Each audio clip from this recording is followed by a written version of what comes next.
So from our studies of the Islamist and the right-wing extremist milieus, we understood that young people themselves in those milieus see extremism as a relative concept. When we listen to what they have to say about themselves, we notice that they do have at least one thing in common, and that is that their trajectories emerge from some sort of grievances. That is, feelings of being under threat, being humiliated, treated unfairly, and being a victim of injustices.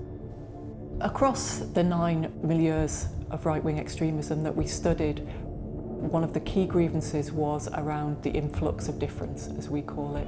And that was associated in the minds of the participants in those milieus with immigration and the arrival of waves of refugees. They see society as being in profound crisis, the kind of demographic change that might ensue, that might even displace or replace, as they often call it, the white European population. And it can also express itself in terms of a fear of the loss of a unique or different national or regional identity. So a sense of being swallowed, if you like, in a kind of multicultural or globalized world, which would deny the difference that they cherish.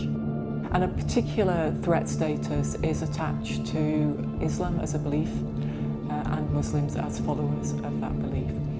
In some cases, that threat is seen as almost existential.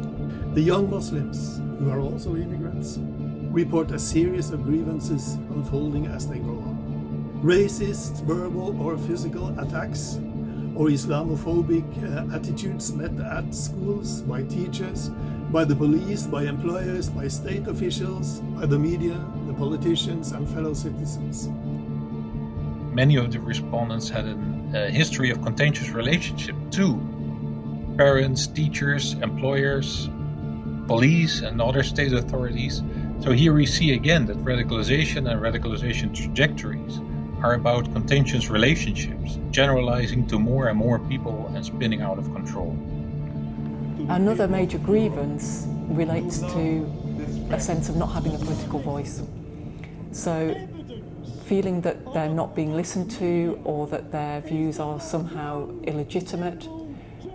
And they feel even that this failure to listen to them or engage in them or to delegitimize their views, for example through labeling as extremist, could actually have a counterproductive effect. It could actually propel people to seek alternative channels or drive them underground even, and therefore to become more radical.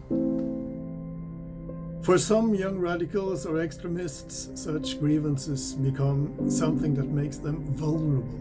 And in some cases, such problems become transformed into an extremist political position. So of course we have found different types of radicalization trajectories, but I must say I've been surprised to find considerable communality across the rather different national situations. If I were to name one critical factor in one word, it would actually be rather easy. Internet. So Internet was responsible for so many respondents to direct their attention to radical sources, to bring them together with like-minded radical individuals, and to facilitate access to radical networks. In the most extreme groups, we also find the idea of purity. So while the extreme right are defending the nation, on their side, the extreme Islamists are defending the religion, both in a very polarizing sense. So many feel isolated, misunderstood, and oftentimes there are no religious authorities to teach them. Of course, that not necessarily steers them towards an interest in violence. They're primarily interested in religion. And here the radical Islamist narrative found on the internet that Islam and Muslims are under threat and one should pick up arms to defend against the oppressor suddenly provides a frame to understand one's own situation and thereby a sense of community and a sense of meaning to life. It is no surprise that both sides see the whole situation as something like a war between the West and Islam. One interesting nuance is where some people see the potential passage into extremism as being not the holding of those views, but the desire to impose those views on other people. Almost universally, the red line for participants in both the Islamist and the right-wing extremist milieus is violence. And they dissociate themselves from extremism because they are not prepared to cross that red line. They're also not prepared to support violence in pursuit of their causes by other people.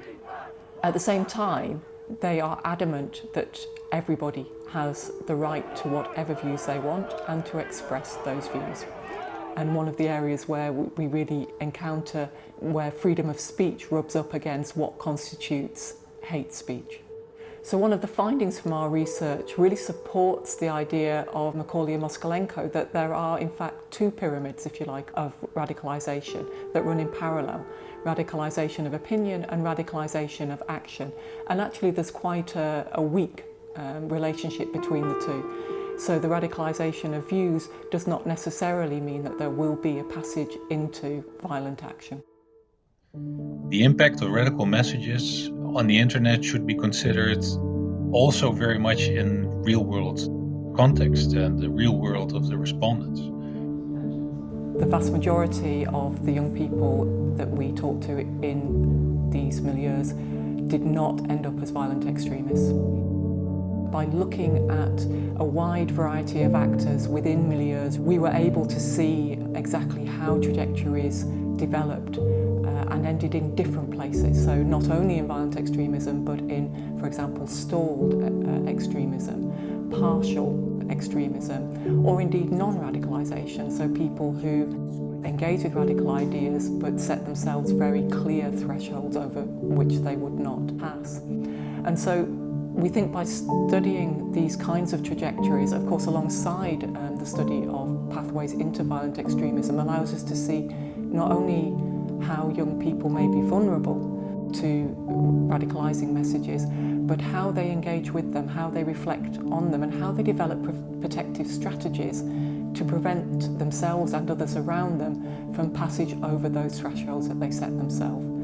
And this is really important because it allows us to enable and engage those young people and their situated knowledge, what they know about how radicalisation pathways develop, in our strategies to prevent and to counter extremism.